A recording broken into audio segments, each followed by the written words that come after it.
Hi, I'm Devin Espar, and today we're interviewing two new teachers at Calabasas High School, Mr. Bergstrom and Miss Lyles. Hi, I'm Miss Lyles, and we're new teachers at Calabasas High School. And I'm Mr. Bergstrom, again, a new teacher at Calabasas High School. We're excited to be here. We are so excited. Thank you so much. Hi, my name's Dave Bergstrom. I'm a CTE teacher at Calabasas and at Agora High School. Hi, I'm Miss Lyles. I am a new teacher here at Calabasas High School. Prior to being a teacher here, I actually taught in Indiana as well as in Hawaii. I've also been a financial aid counselor at a university, and I was an intern in Washington, D.C. for a U.S. Senator. Originally got into this entertainment industry, if you will, back when I was in about 18, 20 years old. I worked at a electronics store, fixing televisions and video equipment, video recorders and whatnot, and hung up projection TVs and just did normal maintenance for that kind of thing.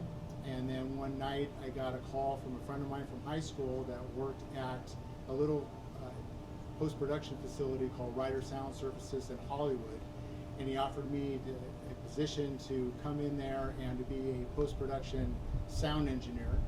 So I took that job and got into the motion picture industry when I was 28 years old, and from there I ended up going to Sony Pictures, and from there I ended up going to NBC Universal, where I was again a motion picture post-production stage engineer in sound.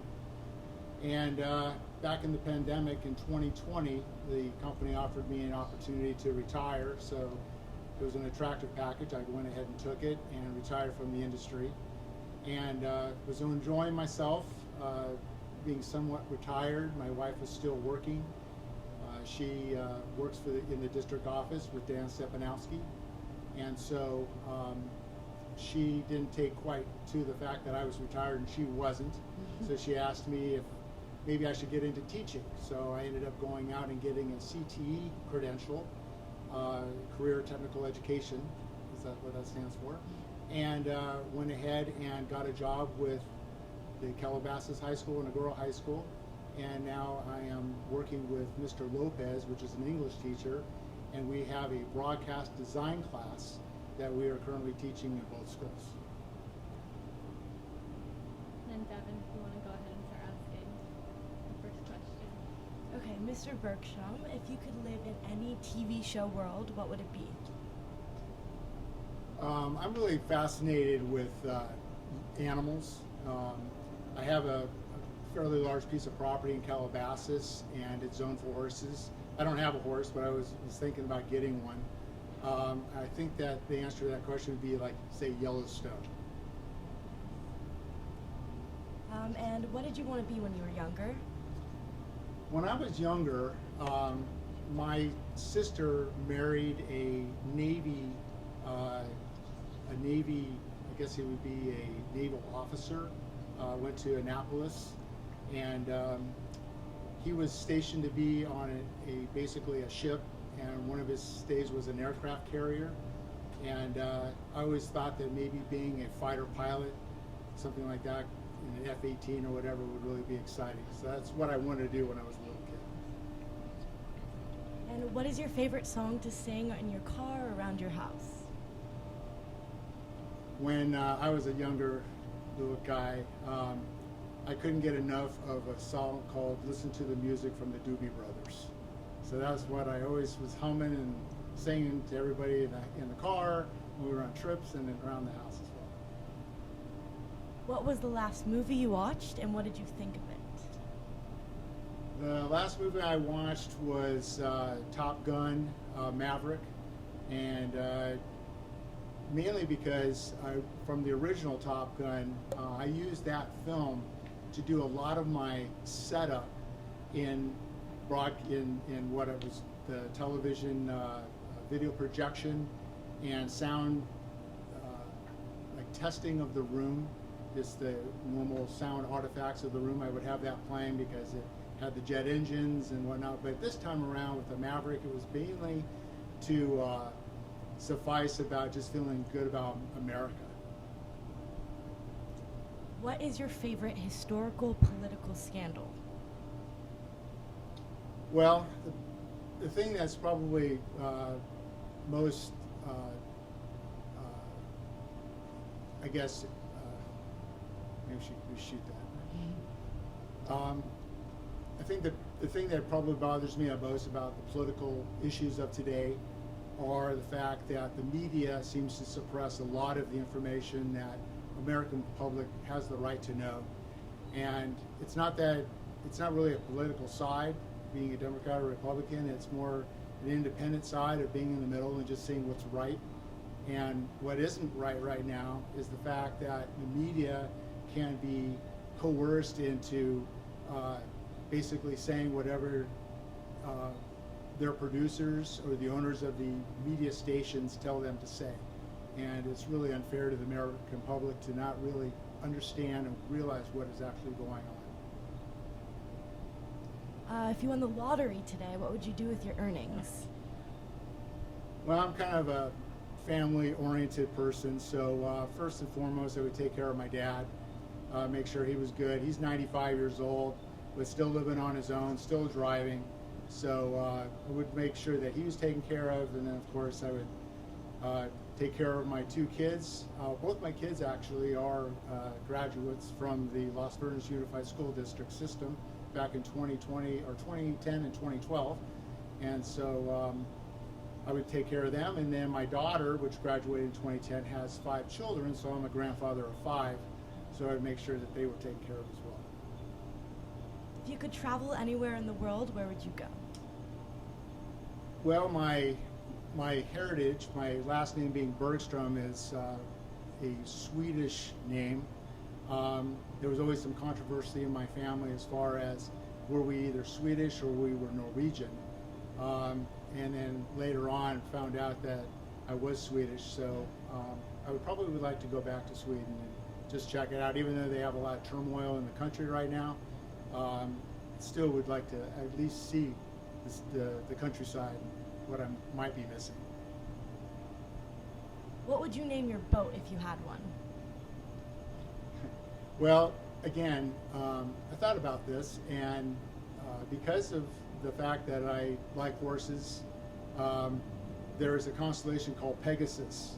So I think that I'd like to name the boat Pegasus. What is your biggest pet peeve? My biggest pet peeve is I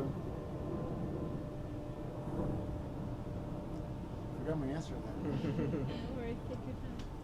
My biggest pet peeve is people not being themselves and being artificial. Should I ask the quick fires, like the favorites? Yeah. Okay. So what's your favorite color? My favorite color is green. And what's your favorite fruit? My favorite fruit is a blood orange. Your favorite dessert? My favorite dessert was something that my sister made many years ago for the family. It was called an ice box surprise, and it was basically like a vanilla cream with a like lime jello with a graham cracker base on the bottom of it, and the whole thing was frozen. So it was really, really good. What song do you sing in your car or around the house? Probably not popular, but I do like country music, and one of my favorite songs is Springsteen by Eric Church. And I do like David Matthews Band, Wasting Time. All you guys like listen to that one. So yeah, that's probably what I listen to. What's the last movie you watched and what did you think of it? Being a new teacher, we don't have time to watch a lot of movies, so I can't even remember the last time I've actually sat and watched an entire movie. If I do watch anything on the weekends, it's the Ohio State football games. But I will say that I am plugging in and watching the new Hocus Pocus movie that's coming out on September 30th. I am stoked about that. Grew up watching the original one, and I am ready to go. Disney Plus, guys, get it, watch it.